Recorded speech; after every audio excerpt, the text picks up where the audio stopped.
पवित्र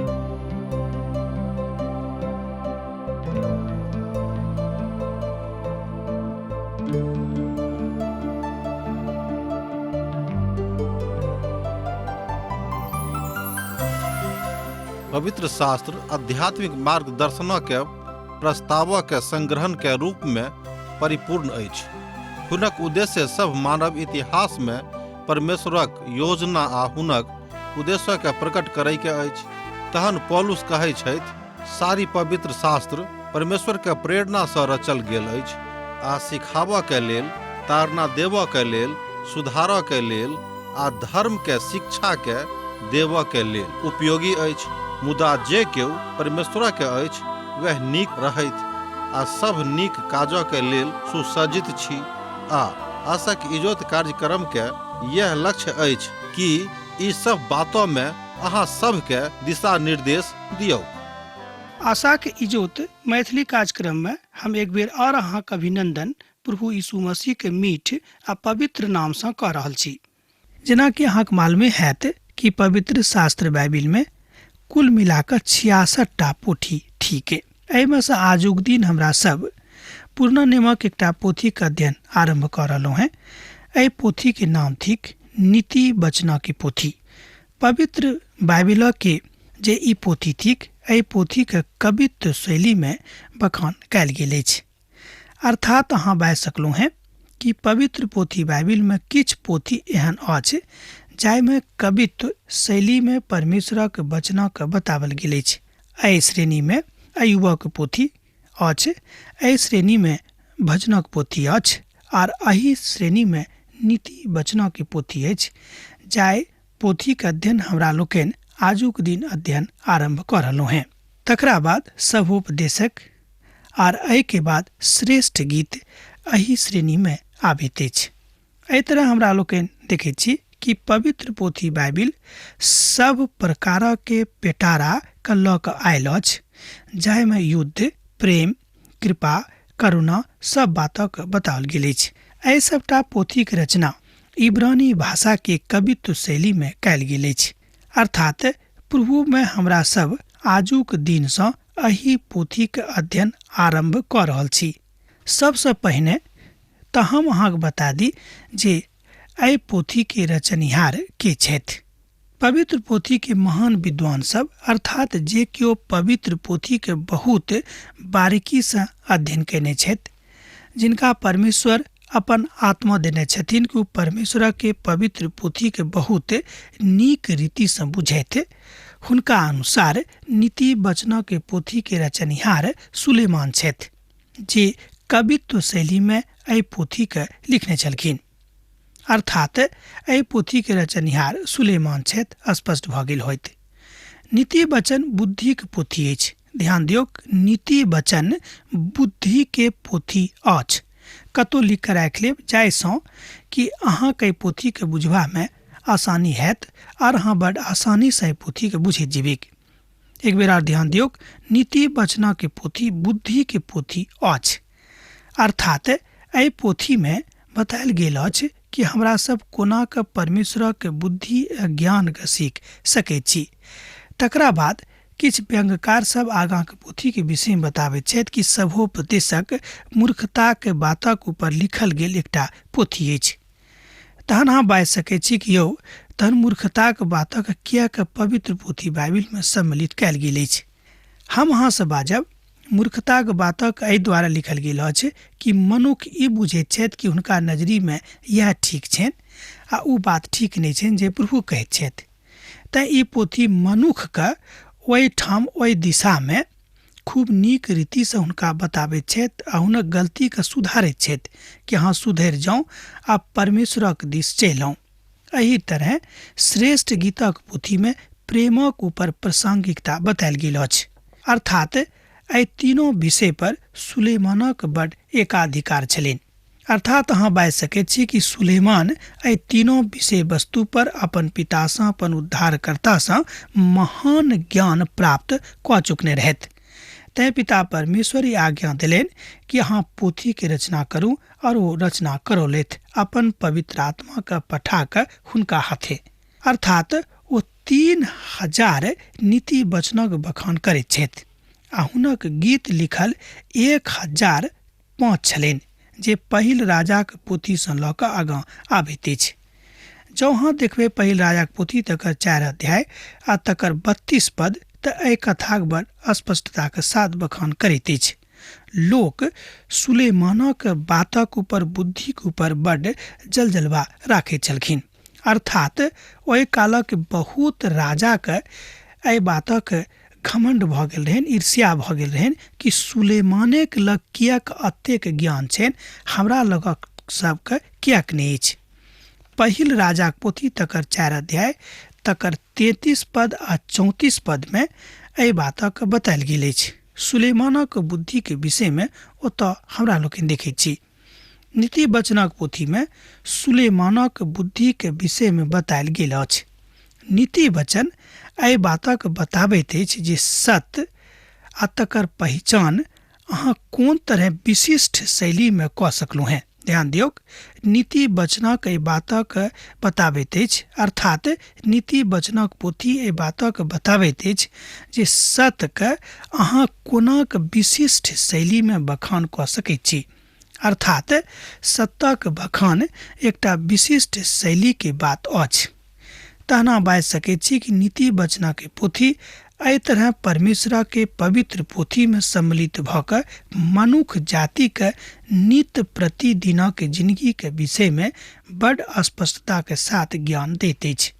नीति वचन एक सत्य अछि जे प्रभुक दयालुताक बखान वा स्पष्ट रीति सँ बताबैत अछि आ दर्शनक शैली के याद रखनाइ ओतेक मुश्किल काज भऽ जाइ छै।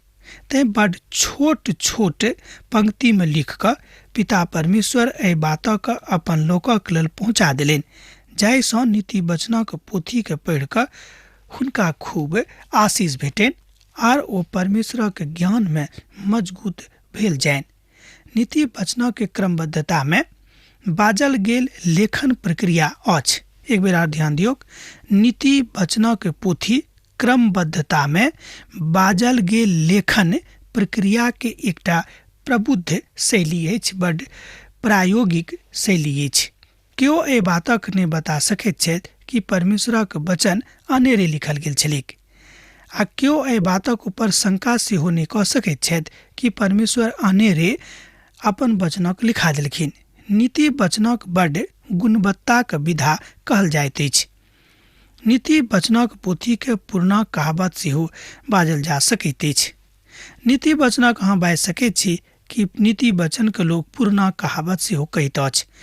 जेना कि हमरा सब गाम देहात में कहैत छी कि कहबी छल तैं हम अहाँके बाजैत छी। पोथी के मुख्य पद की अछि तकरा अहाँ ध्यान दियौ। जँ अहाँके लग कलम कागज लिख लिअ। एहि पोथी के मुख्य पद पहिल अध्याय में पावल जाइत अछि। ओ पद थिक 7, अर्थात एक अध्याय के पद 7। ओ पद की थिक तकरा हम अहाँके लेल पढ़ि रहलहुँ हैं। जँ अहाँके लग कागज कलम अछि तऽ लिख लिअ, बाद में अहाँ पढ़ि लेब। आ जँ अहाँके लग पवित्र शास्त्र बाइबिल अछि तऽ अहाँ देख कऽ हमरा संगे देखियौ, अर्थात हमरा संगे संगे अहाँ देख सकैत छी। यहोवाक भय माननाइ बुद्धिक मूल अछि। बुद्धि आ शिक्षा के मुँहे लोग तुच्छ जानैत अछि। एक बेर और ध्यान दियौ, यहोवाक भय माननाइ बुद्धिक मूल अछि। बुद्धि आ शिक्षा के मूढ़े लोग, मूर्खे लोग तुच्छ जानैत छथि। ये बातक एहिठाम नीति वचनक पोथी 1 अध्याय के 7 पद में बखान कयल गेल अछि। नीति वचनक पोथी के विशेषता की अछि अब तकरा ऊपर देखियौ। हमरा सब अखन तक देखलहुँ जे पोथी के लेखक के छथि आर किछु लेखकक के विचार एहि पोथी के ऊपर की छनि आर एहि पोथी के दोसर नाम की भऽ सकै छै। कहबी के पोथी कहल जाइत अछि। अब हमरा लोकनि देखैत छी कि नीति वचनक पोथी के विशेषता की अछि। नीति वचनक पोथी एकटा एहन बात अछि जे पूर्णा पूर्वी प्रक्षेत्र के शायद सुलेमान एहि में सँ किछु बातक ओतऽ सँ जोड़ केने छलाह। एहिठाम बतायल गेल अछि कि नीति वचना में जतेक वचन अछि तऽ ओहि पोथी के संपादन सुलेमान केने रहथि आर एहि में से बहुत पद के आ बहुत नीति वचन के ओ एम्हर उम्हर पूर्वी क्षेत्र से जोर केने छलाह। एकर अर्थ यह भेल जे नीति वचनक बड इतिहास अछि, बड पुरान इतिहास अछि। तहन हम बाजि सकलहुँ कि एहिमे से बहुत पद एहन थिक जे बहुत पुरान अछि आ बड प्रभावकारी सेहो अछि आ एहि पोथी के ऐतिहासिक महत्व के सेहो बढ़ा दैत अछि। ई हमरा लोकनि अखन देख रखलहुँ हैं नीति वचना के पोथी के विशेषता, जेकर लेखक स्वयं सुलेमान छथि और सुलेमान एहि बातक बता रहल छथि जे परमेश्वर एहि वचनक ऊपर अपन मुहर लगा देने रहथिन। प्रभु के एकटा महान दास एहि विषय पर अपन प्रकाशन दऽ रहल छथि, प्रकाश डालि रहल छथि। ओ नीक रीतिसँ अपन बातक रखै छथिन। कने ध्यान दियौक, ओ कहै छथिन कि एहि पोथीमे वचनक हेर फेर नहि कयल गेल छैक। दोसर वचनक ऊपरमे कोनो तरहक एहन मूल भाव, अंतर्भाव जे नीति वचनक छल तकरा लेखक अर्थात सुलेमान एम्हर उम्हर नहि कयने छथिन। अर्थात प्रथम पुरुष आ मध्यम पुरुष जे रहैत अछि क्रमबद्धतामे वही रीतिसँ ओ लिखने छथि। जँ अहाँ व्याकरण जानैत छी तऽ एहि बातक अहाँ खूब नीति रीतिसँ बुझि सकैत छी आर बाजि सकैत छी। अर्थात उत्तम पुरुष आ मध्यम पुरुष जेना जौन रीतिसँ जतऽ ओहि पंक्तिमे रहबाक चाही ओते ओ राखने छथि, तकरामे ओ कोनो हेर फेर नहि कयने छथिन। हमरा लोकनि अखन देख रहलहुँ हैं एहि पोथीके विशेषताके। नीति वचनक पोथीमे आर दोसर लेखनमे बड़ अंतर भऽ जाइत अछि, मुदा एहिमे उत्तम पुरुष स्वयं लेखक सुलेमान छथि आ उत्तम पुरुष के बाद जे मध्यम पुरुष अछि ओहिमे ओ पिताके ओहि बातक राखने छथि जे हुनक दास सब हुनका आनि कऽ देने रहथिन। अर्थात सर्वोपरि ओ पिताके कऽ देलनि आ तकरा बाद स्वयं के आर हुनक दोसर दासक स्थान देलनि। सावधानी के साथ अहाँ बाजि सकैत छी कि एहि पोथीमे किछु बातक बड्ड स्पष्ट कहल गेल अछि। नीति वचनक पोथी किछु महत्वपूर्ण कथा वा लक्ष्य वा तथ्य के प्रमाणित करैत अछि। नीति वचन में कोनो अवैज्ञानिक तथ्य नहीं अछि आ नहीं कोनो अनर्गल तथ्य आनल गेल अछि। एहि तरह हमरा लोकनि देखैत छी कि वैज्ञानिक दृष्टिकोण से सेहो एहि पोथी के महत्व अखन धरि नहीं घटल अछि आ कहियो घटबो नहीं करते, किएक तऽ पिता परमेश्वरक मुहर एहि पोथी पर लागल अछि। उदाहरणक लेल अहाँ लऽ सकैत छी नीति वचनक पोथी तकर 4 अध्याय आ तकर 23 पद। देखियो को तो एहि तरह बतायल गेल अछि। सबसँ बेसी तऽ अपन मनक रक्षा करू। ध्यान दियौक, सबसँ बेसी तऽ अपन मनक रक्षा करू, किएक तऽ जिंदगीक मूल स्रोत वह अछि। अब अहाँ बाजि सकैत छी एहि पदक पढ़ि कऽ कि अहाँ एहि पदक महत्वके, कि अहाँ एहि पदक सत्यताके, कि अहाँ एहि पदक और बातक घटा बढ़ा सकैत छी? कहियो नहीं कह सकलहुँ हैं। आ ई बातक रचना लगभग 2700 बरख पूर्व में कयल गेल छलैक, मुदा एखनो एहि पदक ओतबे महत्व अछि। अर्थात एखनो ई पद वैज्ञानिक संसार में ओतबे प्रासंगिक अछि जतेक ओहि काल में छलैक। तहन ई कारण अछि जे ओ सत्यक बड़ गंभीरता से देखने छलाह, किएक तो अपना नजरी से नहीं मुदा अपन उद्धारकर्ता, अपन सृष्टिकर्ता प्रभु यीशु मसीह के नजरी से केने छलाह। एहि पोथी के दोसर विशेषता अछि जे एहि पोथी के नैतिकता के ऊपर लिखल गेल अछि। एहि पोथी में कोनो पृष्ठ एहन नहीं अछि जतऽ अनैतिक बातक बढ़ावल गेल अछि और नैतिक बातक घटावल गेल अछि। अर्थात नैतिकता के ऊपर एकटा महान रचना अछि। ई बात बड़ अथाह आत्मिक आनंदक बखान करैत अछि।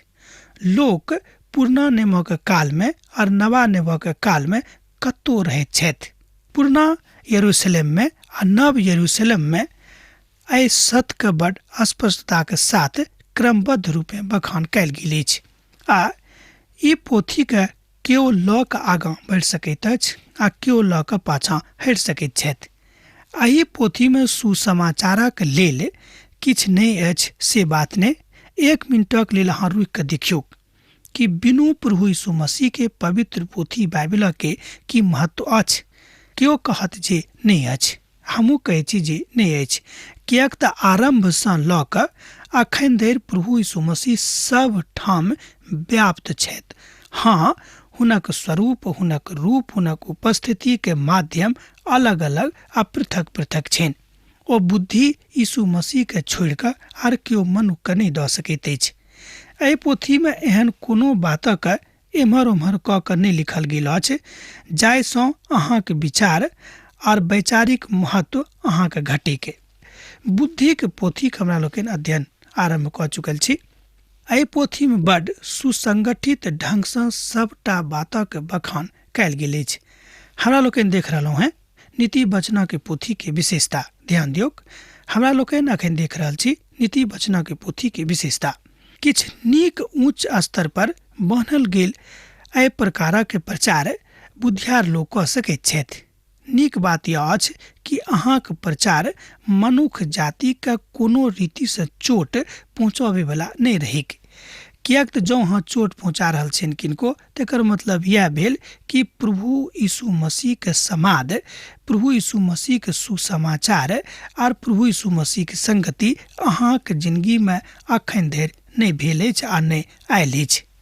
सभोपदेशक के पोथीक जँ अहाँ देखबै तऽ सभोपदेशक नामक जे पोथी थिक तकर 12 अध्याय आ तकर 9 पदमे एहि बातक ऊपर चर्चा कयल गेल अछि। एहि पोथीमे किछु अछि जे एहि पोथी के अध्ययनक बड्ड उत्तेजक बना दैत अछि आ ओ अहाँके नीक बातक लऽ कऽ एहिठाम एहि बातक प्रयास करैत अछि जे पवित्र पोथी बाइबिलमे बहुत बात बड्ड नीक बातक बखान तऽ करैत अछि, मुदा ओहि विधाके भटका कऽ नहि, मुदा सोझ रूपे अहाँके सन्मुखमे राखैत अछि। हमरा लोकनि देख रहलहुँ हैं नीति वचनक पोथी के विशेषता। बहुत लोक एहि पोथी के पुरना कहावतक पोथीक संज्ञा देने छथि। एहि पोथी के 3 भागमे विभाजित कयल जा सकैत छै। ध्यान दियौक, एहि पोथीके अर्थात नीति वचनक पोथीके 3 भागमे विभाजन कयल जा सकैत छै। एहि तरह एहि बातक हमरा लोकनि एहिठाम देखैत छी एके तरहक विचारक विभिन्न रीतिसँ बजनाइ। एहि पोथीके पहिल विशेषता अछि कि एके तरहक विचारक विभिन्न रीतिसँ बजनाइ। 19 अध्याय के 22 पद एहि तथ्यक स्पष्ट करैत अछि। जो अहाँके लग पवित्र पोथी अछि तऽ अहाँ देख सकैत छी वा लिख कऽ राखि लिअ। दोसर विभाजन अछि, एहिठाम एकटा सत्य अछि जे प्रथम कारण लग ठहरैत अछि। एहिठाम एकटा सत्य अछि जे प्रथम कारणक लग ठहरैत अछि। 13 अध्याय तकर 9 पदमे एहि बातक सत्यापन अहाँ कऽ सकैत छी। एहि पोथी के तेसर विभाजन अछि दोसर प्रकारक के प्रथम पुरुष आ तकर बढ़ोतरी आ तकर खोजनाइ। एहि पोथी के तेसर विभाजन अछि। नीति वचनक पोथी तकर 20 अध्याय आ तकर 2 पदमे एहि बातक बड़ स्पष्टता के साथ बतावल गेल अछि।